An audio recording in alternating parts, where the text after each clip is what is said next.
আসসালামু আলাইকুম। আজকে আপনাদের সঙ্গে শেয়ার করব পরিবারের সবাইকে নিয়ে তৃপ্তি সহকারে ভাত খেতে পারবেন খুবই মজাদার এবং খুবই সুস্বাদু ট্যাংরা মাছ ভুনা রেসিপি। ট্যাংরা মাছ ভুনা রেসিপির মাঝে কিছু ছোট ছোট টিপস শেয়ার করেছি। টিপসগুলো যদি আপনারা ফলো করেন, ইনশাআল্লাহ যে কোনো ধরনের ছোট মাছ অথবা সামুদ্রিক মাছ খুবই সহজে আপনারা খুবই মজাদার করে ভুনা রেসিপি রান্না করতে পারবেন। ট্যাংরা মাছগুলো আমি ভালোভাবে কেটে ধুয়ে পরিষ্কার করে পানিটা ঝরিয়ে নিয়েছি। হাফ চামচ পরিমাণ মরিচ গুঁড়া, 1 চামচ পরিমাণ হলুদ গুঁড়া, হাফ চামচ পরিমাণ লবণ দিয়ে ভালোভাবে মাখিয়ে নিয়েছি। চুলায় একটি প্যান বসিয়ে 2 টেবিল চামচ পরিমাণ রান্নার তেল গরম করে নিয়েছি। মাখিয়ে নেওয়া মাছগুলো আমি প্যানের মধ্যে দিয়েছি ভাজার জন্য। ছোট মাছ অথবা মাঝারি সাইজের মাছগুলো যদি আপনারা ভুনা রেসিপি রান্না করতে চান, সেই ক্ষেত্রে আপনারা মাছগুলো হালকা একটু ভেজে তারপর ভুনা রেসিপি রান্না করবেন। খেতে কিন্তু অনেক বেশি সুস্বাদু হয় এবং ছোট থেকে বড় সবাই খেতে পারে মাছ ভুনা রেসিপিটি। চুলার আগুন মিডিয়ামে রেখে 1 পিঠ মাছ ভেজে নিয়েছি।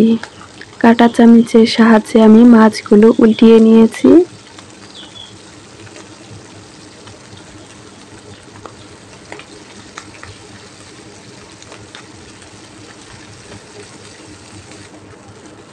উল্টিয়ে পাল্টিয়ে 2 পিঠ মাছ আমি ভেজে নিয়েছি।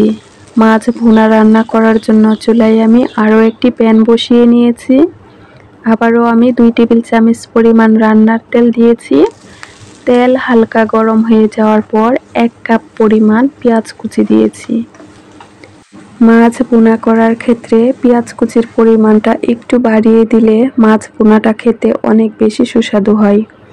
এখানে আমি 1.5 টেবিল চামচ পরিমাণ মরিচ গুঁড়া, 1 টেবিল চামচ পরিমাণ ধনিয়া গুঁড়া, 1 টেবিল চামচ থেকে একটু বেশি পরিমাণ হলুদ গুঁড়া এবং 1 টেবিল চামচ পরিমাণ লবণ, 1 কাপ পরিমাণ পানি দিয়ে মশলা কষিয়ে নিব। ঢাকনা লাগিয়ে আমি 2 থেকে 2.5 মিনিট সময় মশলা কষিয়ে নেওয়ার পর এখানে আমি কয়েক পিস কাঁচামরিচ দিয়েছি। কাঁচামরিচগুলো আমি একটু মাঝখান দিয়ে চির করে তারপর দিয়েছি। অনবরত নেড়ে ছেড়ে মশলা আমি ভালোভাবে কষিয়ে নিব।